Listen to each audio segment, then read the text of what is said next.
नमस्कार, राम राम, राधे राधे। स्वागत है आपका ऑनलाइन प्लेटफॉर्म। मैं जब पॉलिटी की क्लास को लेकर के आया हूँ। सभी दोस्तों को नमस्कार, राधे राधे। आइए दोस्तों, हम लोग समझते हैं पॉलिटी में हमने जहाँ पर छोड़ा था उसी से आगे कंटिन्यू करते हैं।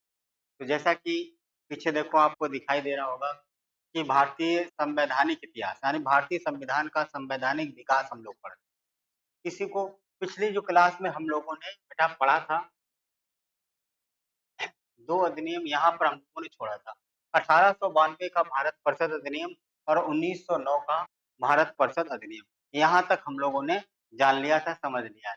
तो इसी के आगे कंटिन्यू करते हैं।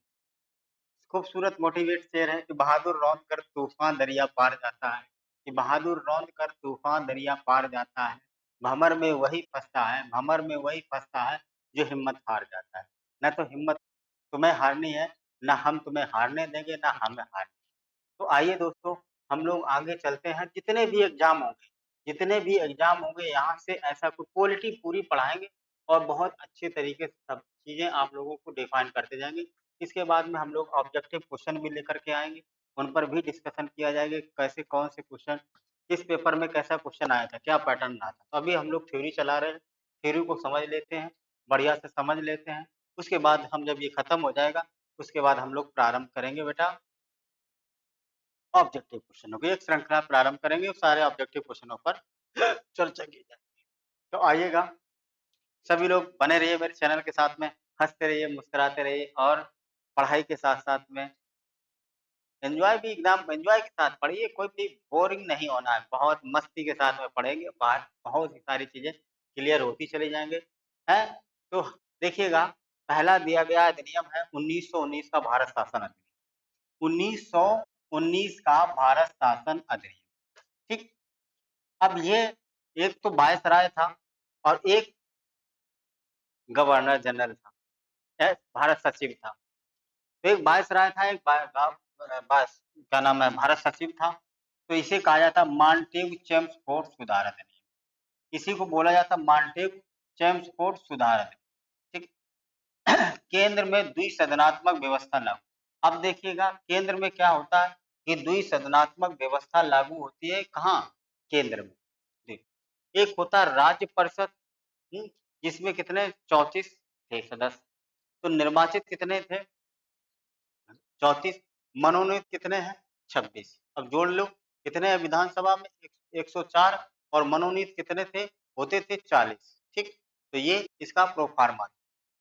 केंद्रीय और प्रांतीय विषयों की सूची पहचान कर उन्हें पृथक कर उनको अपनी सूचियों के विषयों पर विधान बनाने का अधिकार प्रदान किया गया था। कि कौन सी सूची केंद्र सरकार के पास होगी है विषयों की, और कौन सी सूची राज्य सरकार। आज भी बेटा 3 सूचियां बनाई गई हैं, संघ सूची, समवर्ती सूची और राज्य सूची, ठीक है। तो ये व्यवस्थाएं की गई, केंद्र में द्विसदनात्मक व्यवस्था लागू की गई थी। तो यह 1919 का भारत शासन अधिनियम में व्यवस्था की गई थी। अब सीएजी का प्रावधान यूपीएससी, सीएजी सीएजी का प्रावधान यूपीएससी की परीक्षा यानी कि 1926, यानी सीएजी का प्रावधान किया गया। यूपीएससी की स्थापना की जाती है, कब की जाती है 1926 में। ये याद रखना, यूपीएससी की क्या है तैयारी तुम लोग करते होगे यूपीएससी की, इसकी स्थापना कब होती है तो 1926 में, 1926 में इसकी स्थापना होती है। केंद्र और राज्य में अलग अलग बजट का प्रावधान, केंद्र अपना अलग बजट प्रस्तुत करेगा और राज्य अपना अलग बजट प्रस्तुत करेगा। ये व्यवस्था कब से, इसी अधिनियम से लागू की गई, इसी अधिनियम से ये लागू की गई थी। सांप्रदायिक प्रतिनिधित्व का प्रावधान यानी मुसलमान यानी मुस्लिम, हिंदू, सिख, ईसाई और एंग्लो इंडियन का प्रावधान इसी के आधार पर किया गया। सांप्रदायिक प्रतिनिधित्व का प्रावधान यहीं से किया, यानी कि पहले हिंदू मुसलमानों का 1909 में हुआ संप्रदाय के आधार पर, उसके बाद में फिर और डिवाइड हो जाता है, मुस्लिम, हिंदू, सिख, ईसाई, एंग्लो इंडियन, ये सारे हो जाते हैं। महिलाओं को वोटिंग का अधिकार प्रदान किया गया। इसी अधिनियम में बहुत बढ़िया क्वेश्चन बनेगा यहाँ से कि किस अधिनियम में महिलाओं को वोटिंग करने का अधिकार प्राप्त होता है, तो इस अधिनियम में होता है। अच्छा क्वेश्चन है यहाँ से, इस अधिनियम में तो 1919 के भारत शासन अधिनियम। अब बात आता है 1935 भारत शासन सरकार अधिनियम। भारत सरकार अधिनियम जो सबसे बड़ा अधिनियम था और इसके अनुच्छेद जितनी भी इसमें प्रावधान दिया गया था, लगभग बहुत सारा प्रभाव भारतीय मूल संविधान जो बना था, उसमें देखने को मिलेगा आपको कि भारत की उत्तरदायी शासन व्यवस्था प्रारंभ होती है। उत्तरदायी भाई कोई ना कोई जिम्मेदारी तो लेगा। उत्तरदायी शासन व्यवस्था कहाँ से प्रारंभ होती है? तो इसी अधिनियम से होती है, 1935 के भारत शासन अधिनियम से। है? इसे मील का पत्थर कहा जाता है क्योंकि अधिकतम चीजें जो है हमारे संविधान में इसी एक्ट से ली गई। इसे क्या कहा जाएगा भाई? मील का पत्थर कहा जाएगा। अधिकांश जो अनुच्छेद है बेटा वो इसी अधिनियम से लिए गए। अधिकांश अनुच्छेद जो है इसी अधिनियम से लिए गए।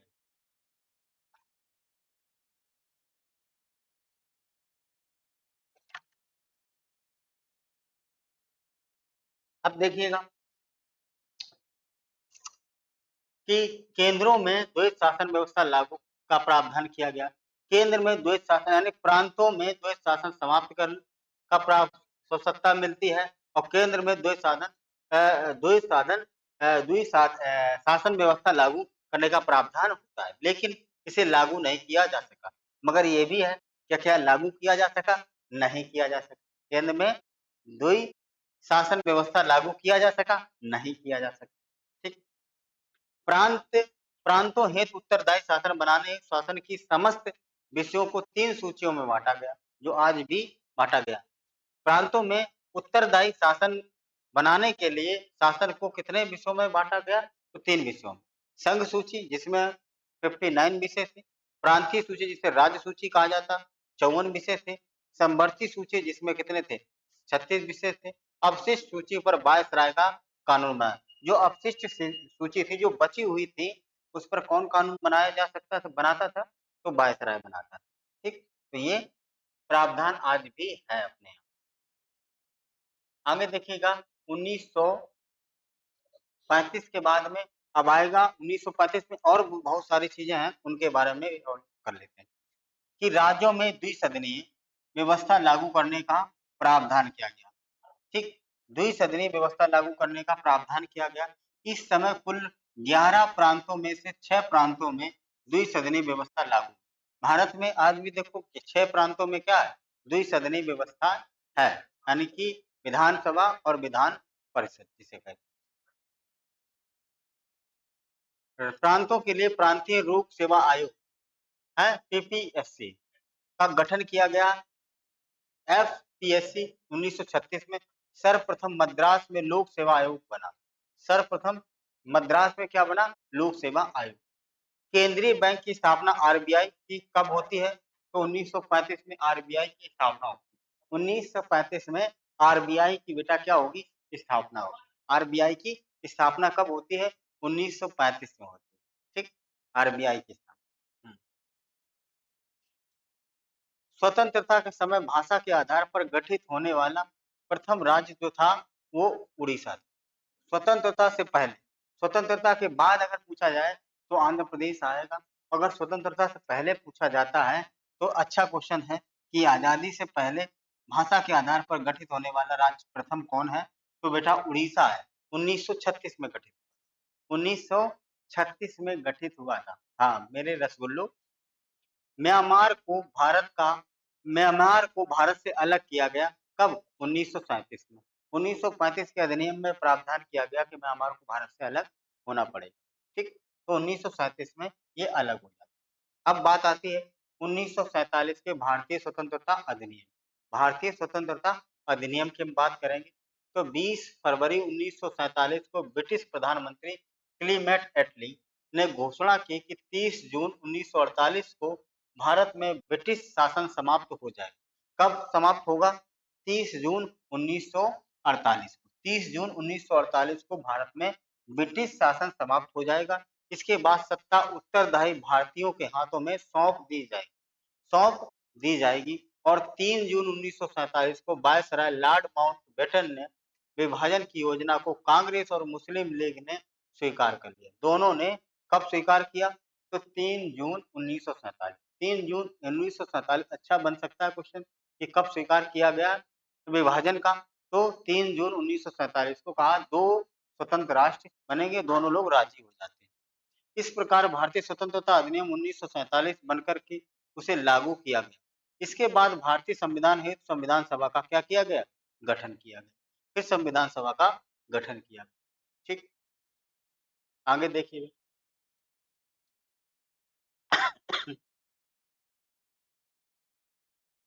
संविधान सभा का गठन किस तरीके से सॉरी संविधान सभा का गठन एक व्यापक समय रेखा, मानक रेखा उन 1895 का स्वराज विधेयक, 1895 का स्वराज विधेयक में कौन लाया था? स्वराज विधेयक बाल गंगाधर तिलक के साथ में अनौपचारिक रूप से संविधान की मांग की गई थी, संविधान सभा की मांग की गई थी। कब? स्वराज विधेयक के में अनौपचारिक, ऑफिशियल नहीं थी, अनऑफिशियल थी, व्यक्तिगत थी कि 1895 स्वराज विधेयक में ये बात रखी गई थी, संविधान सभा की मांग की गई, संविधान की मांग की गई। भारत सरकार अधिनियम 1919, इस अधिनियम के बाद में क्या किया जाता है कि विभिन्न तरीके से संवैधानिक सुधारों की मांग होती है। विभिन्न तरीके से संवैधानिक सुधारों की मांग इस अधिनियम। साइमन कमीशन में क्या होता है? संवैधानिक सुधारों का अध्ययन करने के लिए, लेकिन इसमें कोई भी भारतीय शामिल नहीं था। था तो संवैधानिक सुधारों के लिए ही आया था कमीशन, मगर क्योंकि भारतीय कोई नहीं था, इस वजह से ये फ्लॉप हो गया और कोई भी इसकी बात को नहीं अडॉप्ट स्वीकार किया है। कहा भाई जब भारतीय नहीं है कोई शामिल तो तुम मेरे संवैधानिक सुधार क्या करोगे भाई? क्या करोगे? हैं? चूतिया बनाओगे? आगे देखो।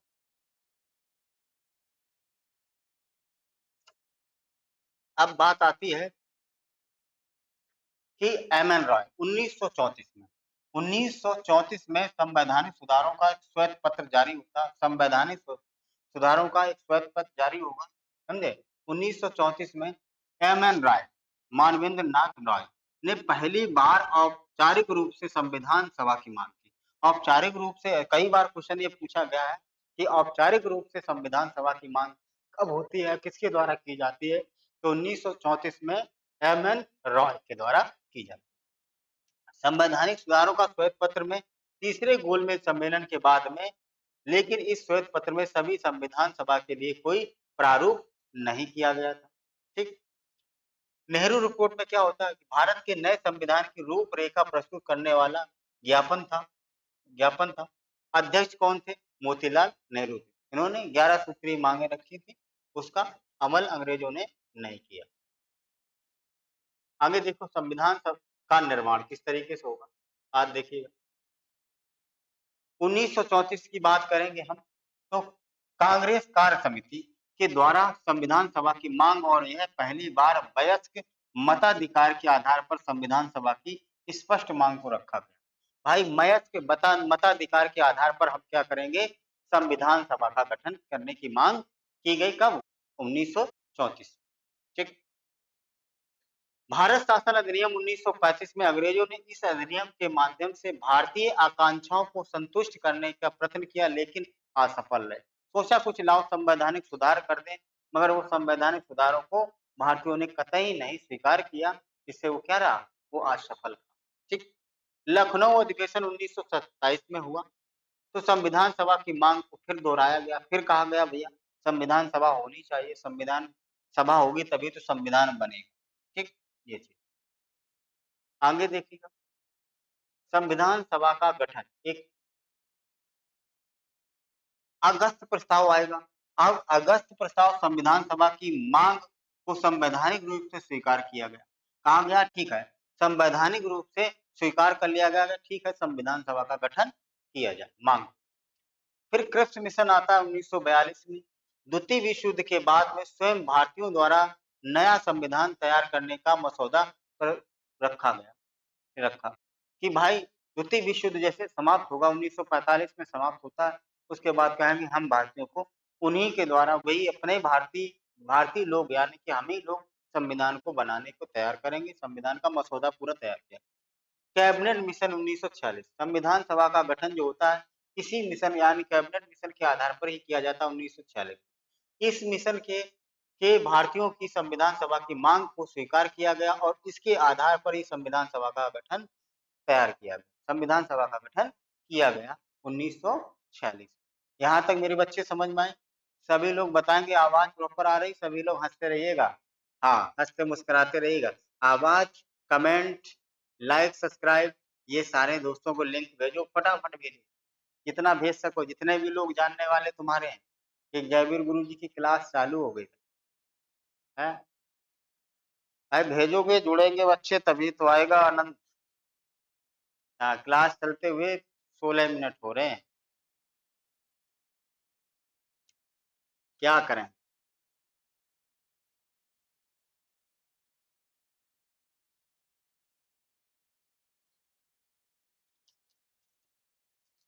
जल्दी जल्दी भेजो लिंक।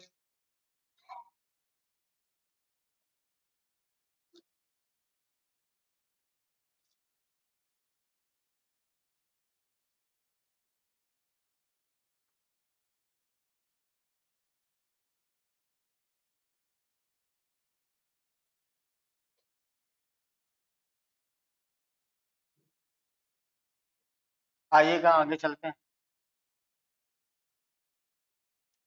संविधान सभा का देखो किस तरीके से गठन, पूरा प्रोफार्मा इतना बढ़िया तरीके से पीपीटी तैयार की गई बेटा, कितनी मेहनत लगी होगी।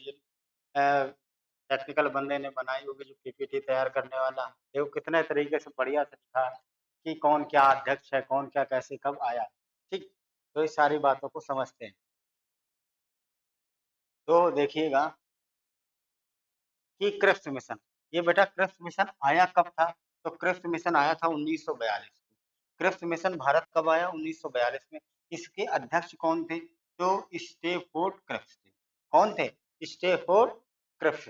ठीक, महत्वपूर्ण प्रावधान इसमें क्या था कि क्या था कि यह निर्वाचित संविधान, एक निर्वाचित संविधान सभा का गठन होगा।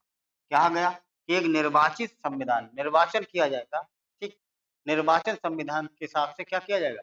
गठन किया जाएगा। महात्मा गांधी ने इसे क्या कहा? ये महात्मा गांधी जी ने कहा पोस्ट डेटेड चेक की संख्या, यानी कि ये ऐसी चेक दे रहे हैं जिसकी डेट खत्म हो चुकी है। हाँ, चेक ऐसी काट करके दे रहे हो जिसकी बैंक भी खत्म हो चुकी है और इसकी डेट निकल चुकी है। कैबिनेट मिशन आया कब? तो 1946 में आया। कैबिनेट मिशन कब आया? तो 1946 में आता है। और इसमें क्या प्रावधान होता है कि इसी प्रस्ताव के आधार पर संविधान सभा का गठन किया गया। इसी प्रस्ताव के आधार पर संविधान सभा का गठन किया गया। इसके सदस्य कौन थे? 3 लोग थे। पैथिक लॉरेंस था जो खुद अध्यक्ष था। पैथिक लॉरेंस कौन था? खुद अध्यक्ष था। स्टेफोर्ड क्रिप्स भी था और एबी अलेक्जेंडर था। A B Alexander. तो 3 सदस्यीय टीम आई थी, अंग्रेजों ने भेजी थी, ब्रिटिश क्राउन से आई थी। कि उसमें अध्यक्ष कौन था? पैथिक लॉरेंस था। उसके बाद में स्टेफोर्ड क्रिप्स था जो पहले आया भी था। उसके बाद में था एबी अलेक्जेंडर। ठीक, ये आगे देख, संविधान सभा के लिए चुनाव, चुनाव किस तरीके से कराए गए थे? तो ये अप्रत्यक्ष तरीके से थे, प्रत्यक्ष चुनाव नहीं किए गए थे, अप्रत्यक्ष तरीके से चुनाव किए गए। ठीक, 540 जो थी सीटें थी, उन्हीं में से निकाल के संविधान सभा में पहुंचाए गए थे लोग। तो देखो ब्रिटिश भारत के अधीन कितनी सीटें थी, सदस्य चुनने थे? तो 296, 296 थे। इसमें विधान प्रांतीय विधानसभा के सदस्य होंगे तो, और 4 कमिश्नरी क्षेत्र के होंगे। और 4 कमिश्नरी क्षेत्र में कौन-कौन से आते थे ये बहुत पूछा जाता है। तो 4 कमिश्नरी क्षेत्र, चीफ कमिश्नरी क्षेत्र से कौन थे? अजमेर वाला क्षेत्र था, बलूचिस्तान से एक व्यक्ति था, कुर्ग था और दिल्ली था, तमिलनाडु वाला क्षेत्र। ठीक, तो ये 4 कमिश्नरी क्षेत्र से जहाँ से 4 मेंबर यहाँ पर पहुंचेंगे, यानी कि संविधान सभा में 296। देसी भारत में यानी देसी रियासत में, देसी रियासत, रियासत से कितने आएंगे? तो 93 सदस्य। ये कब की बात है बेटा? ये जब भारत का विभाजन नहीं होता तब की बात है संविधान। और भारत का विभाजन होगा, ये आंकड़े बदल जाए, ये आंकड़े बदल जाए। ठीक, अब चुनाव का परिणाम क्या रहा? चुनाव का परिणाम क्या रहा? तो चुनाव का देखो परिणाम ये रहा कि कांग्रेस ने कितनी सीटें प्राप्त की? तो 208 की। कांग्रेस ने कितनी सीटें प्राप्त की? 208 की। और मुस्लिम लीग ने मात्र 73 सीटें प्राप्त। यहीं से मुस्लिम लीग बौखला जाती है, हैं? पाकिस्तान की जोर-जोर से मांग करने लगती है, पाकिस्तान चाहिए, पाकिस्तान चाहिए, है ना? तो 73 सीटें मिलती हैं और निर्दलियों को 8 सीटें मिलती हैं। अन्य जो थे वो 5 सदस्य थे, 5 लोग अन्य थे। तो ये इनका रिजल्ट रहा, परिणाम रहा। ठीक। संविधान सभा की महत्वपूर्ण बैठकों की बात करेंगे तो देखिएगा, महत्वपूर्ण बैठक जान लीजिएगा। हाजिया के पाक है क्या,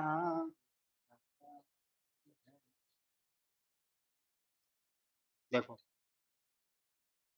महत्वपूर्ण बैठकों में 9 दिसंबर की पहली बैठक होती है, 9 दिसंबर 1946। 9 दिसंबर को जब पहली बैठक होती है तो संविधान सभा का अस्थायी अध्यक्ष बनाया गया सच्चिदानंद सिन्हा को। सच्चिदानंद सिन्हा को अस्थायी अध्यक्ष बनाया।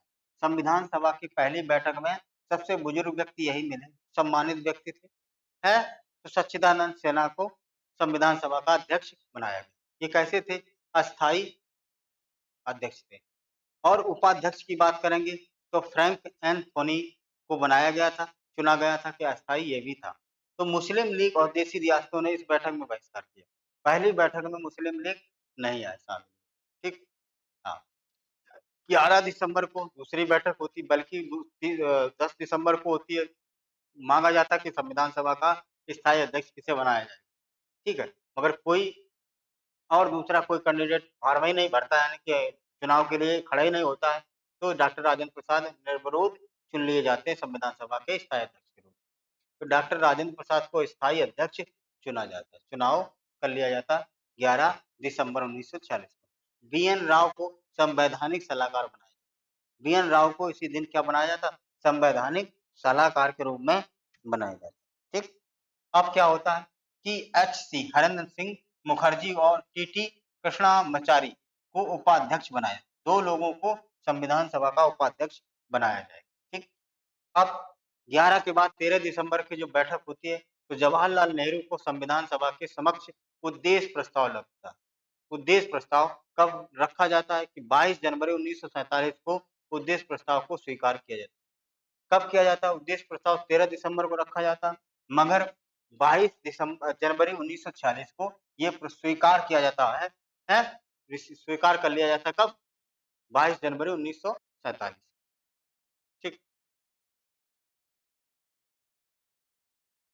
हम्म, हम्म, हम्म, हम्म,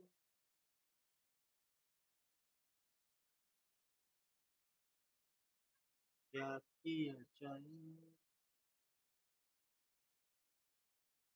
हाँ, ये देखिए, आगे चलो, आगे चलते हैं। महत्वपूर्ण समितियों से बहुत क्वेश्चन पूछा जाता है मेरे बच्चे, बहुत क्वेश्चन पूछे जाते हैं कौन किस समिति से संबंधित है। ठीक है, तो देखिए संघ समिति का 2 अध्यक्ष बनाया गया। संघ समिति का अध्यक्ष कौन था?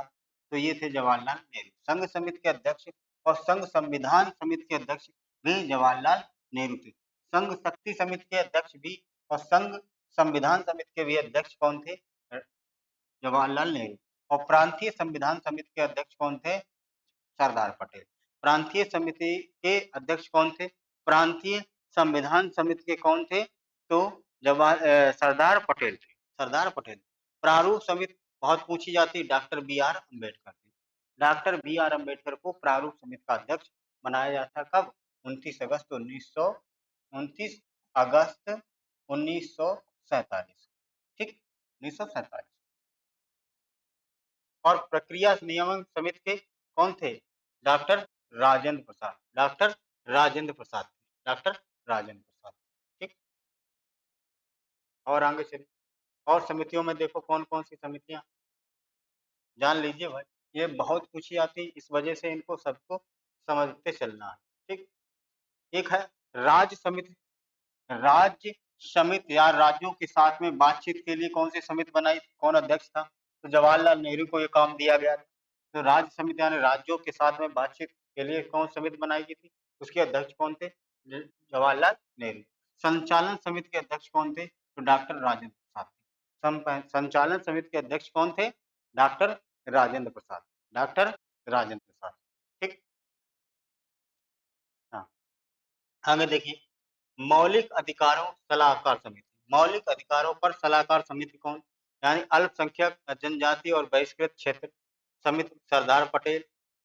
और इस समिति के निम्नलिखित 5 उप समितियां भी थी। कौन कौन सी उप समितियां थी? तो आइए जान लेते हैं। पहले ऊपर थोड़ा कर लेते हैं जिससे दिखाई दे तुम लोगों को, समझे? दिखाई तो दे रहा होगा सभी लोगों को प्रॉपर, कि क्वालिटी बढ़ा लीजिएगा जिससे और समझ में आएगा। यहाँ से सारी चीज़ें सब दिख रही है। इस समिति में 5 उप समितियाँ थी। मौलिक अधिकार उप समिति जेबी कृपलानी जेबी कृपलानी थी, यानी कि मौलिक अधिकार उप समिति के अध्यक्ष कौन थी? जेबी कृपलानी। और अल्पसंख्यक उप समिति के कौन थे? एच.सी. मुखर्जी। एच.सी. मुखर्जी थे। उत्तर पूर्व सीमांत जनजातीय क्षेत्र और असम बहिष्कृत आंशिक रूप से बहिष्कृत क्षेत्र उप समिति के कौन थे? गोपीनाथ बारदोली। गोपीनाथ बारदोली। बहिष्कृत आंशिक रूप से बहिष्कृत क्षेत्र असम के अलावा उप समिति के अध्यक्ष कौन थे? तो ए.बी. ठक्कर थे। ए.बी. ठक्कर थे बेटा। उत्तर पश्चिम सीमांत क्षेत्र के उप समिति के अध्यक्ष कौन थे? तो ये हाँ, प्रारूप समितियों में और कौन-कौन सी प्रारूप समितियों में देखो कौन-कौन आता है। तो प्रारूप समितियों में कौन आएगा? 7 लोगों की समिति थी, उसमें से कौन-कौन से थे देखिएगा। तो प्रारूप समिति के महत्वपूर्ण समिति थी जो 29 अगस्त 1900 कब गठित की गई थी? 1947। 29 अगस्त अभी हम लोगों ने बताया 29 अगस्त 1947 को ये गठित की गई। संविधान के समिति को नए संविधान का मसौदा तैयार करने का काम सौंपा गया। संविधान का प्रारूप कैसे तैयार किया जाएगा इसकी जिम्मेदारी इन लोगों को मिली थी। ठीक, तो कौन-कौन 7 सदस्य थे? तो डॉक्टर बी आर अम्बेडकर अध्यक्ष थे। इनके नीचे कौन काम करने वाले थे? एन गोपाल स्वामी अय्यंकर, अलाद कृष्ण स्वामी अयकर, डॉक्टर के.एम. मुंशी थे, सैयद मोहम्मद सादुल्ला थे, एन माधव राव थे। उन्होंने बी.एल. राव मित्तल का स्थान लिया था क्योंकि इनकी मृत्यु हो जाती, अस्वस्थ थे, है ना? अस्वस्थ के कारण इन्होंने छोड़ दिया था, इस्तीफा दे दिया था। टी.टी. रामकृष्णा थे, उन्होंने भी टी.बी. खेतान का स्थान लिया था, जिनकी मृत्यु हो जाती 1948 में। उनकी मृत्यु हो जाती तो टी.टी. रामकृष्णमाचारी को नियुक्त किया जाता। ठीक, ये अब लघु समितियों के बारे में हम लोग डिस्कस कर लेते हैं।